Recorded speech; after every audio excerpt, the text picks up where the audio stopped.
What if the company that built its empire on fairy tales was quietly losing control of animation? And what if saving that empire required writing a $7.4 billion check? Not for nostalgia, not for brand expansion, for survival. Because in the early 2000s, Disney's animation dominance was fading, and the studio redefining the medium wasn't Disney. It was Pixar. This is the story of the $7.4 billion decision that didn't just acquire a studio.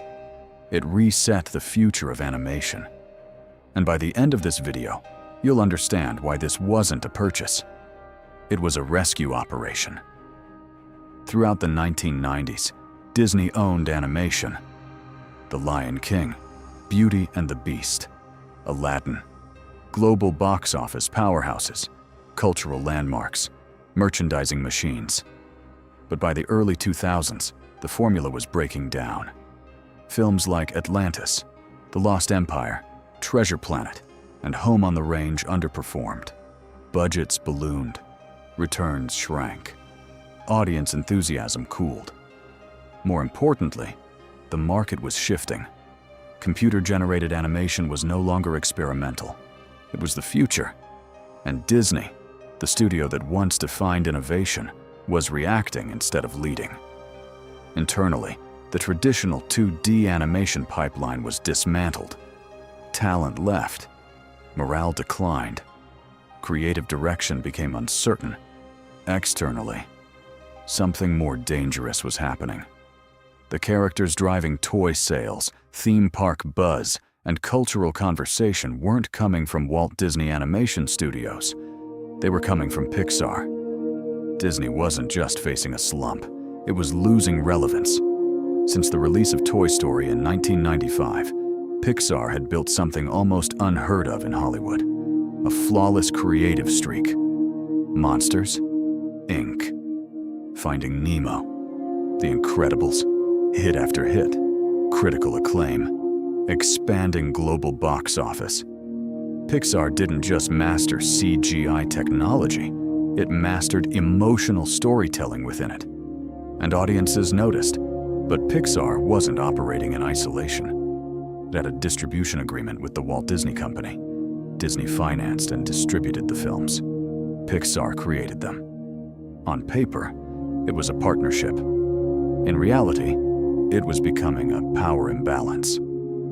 Michael Eisner, Disney's CEO at the time, clashed repeatedly with Steve Jobs, Pixar's largest shareholder. Disputes escalated over profit splits, sequel rights, and creative control. At one point, Disney established an internal division, Circle 7 Animation, to develop sequels to Pixar films without Pixar's involvement. It was a strategic warning shot, and Jobs made his position clear. Once the contract expired, Pixar would explore other distribution partners. If Pixar walked away, Disney wouldn't just lose a partner, it would lose its strongest animation engine. In 2005, leadership changed. Bob Iger stepped in as CEO of Disney, and he quickly recognized something Eisner had underestimated. During a parade at Disneyland celebrating animated films, Iger noticed that the majority of the characters being showcased were from Pixar, not Disney Animation. That wasn't a coincidence, it was a signal. Disney wasn't driving animation culture anymore. It was benefiting from someone else's. The strategic conclusion was unavoidable. If Pixar left, Disney's animation business could enter a prolonged decline. The solution was bold: acquire Pixar outright. In January 2006, Disney announced a $7.4 billion all-stock acquisition. At the time, it seemed aggressive. Pixar had released only a handful of films. It was a relatively young company, and Disney was paying a significant premium. But Pixar possessed an asset far more valuable than its film library: a disciplined, repeatable creative system.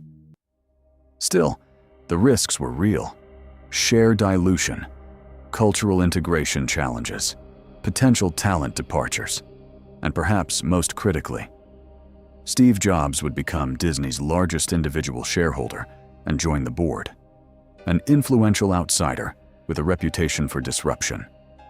This wasn't just a financial transaction, it was a structural transformation. The impact was immediate and strategic. John Lasseter was appointed Chief Creative Officer of both Pixar and Walt Disney Animation Studios. Ed Catmull became president of Disney Animation. They didn't just bring technology, they brought process, the brain trust model. Candid, peer-driven creative feedback, a development culture that prioritized story over hierarchy, an environment where directors were challenged, not managed. Pixar continued its dominance. Ratatouille, Up, Toy Story 3, critical acclaim, Academy Awards, billion-dollar global runs. But the more telling shift happened inside Disney Animation. In 2010, Tangled signaled a revival. Then came Frozen. Over $1.2 billion in global box office, a cultural phenomenon, multi-generational appeal, a franchise engine, followed by Big Hero 6 and a consistent stream of commercially and critically successful releases. Walt Disney Animation Studios wasn't just stabilized, it was revitalized. The acquisition didn't absorb Pixar into Disney's culture. It injected Pixar's culture into Disney, and that distinction changed everything. After the deal, Disney controlled two distinct creative powerhouses under one corporate umbrella. Pixar, Disney Animation, each with separate identities, each with elite storytelling capability. The competitive landscape shifted. Studios like DreamWorks and others were forced to raise their narrative and technical standards. Audience expectations evolved. Animated films were no longer viewed as children's entertainment. They were prestige cinema, commercially scalable, emotionally sophisticated, technically ambitious. Strategically, the Pixar acquisition also revealed something about Bob Iger's leadership philosophy. When Disney identified a creative gap, it didn't attempt to rebuild internally from scratch. It acquired excellence. 2 years later, Disney would acquire Marvel, then Lucasfilm. But Pixar was the blueprint. It was the proof of concept that premium intellectual property, combined with strong creative leadership, could reshape the company's future. Legacy does not guarantee longevity. Relevance does. Disney didn't decline because it lacked history. It declined because its creative engine was misaligned with market evolution. The company recognized the gap, and instead of protecting ego, it pursued capability. It paid $7.4 billion not just for characters, but for a system, a culture, a process that reliably produced cultural impact. In 2006, the price seemed steep. In hindsight, it was one of the most strategically efficient acquisitions in media history, because the real return wasn't measured in a single box office number. It was measured in restored dominance. But here's the deeper question. If Disney hadn't made that $7.4 billion bet, would it have had the confidence to make the acquisitions that followed? Because the next deal didn't just revive animation, it reshaped Hollywood. And if you want to understand how that happened, that's where we go next.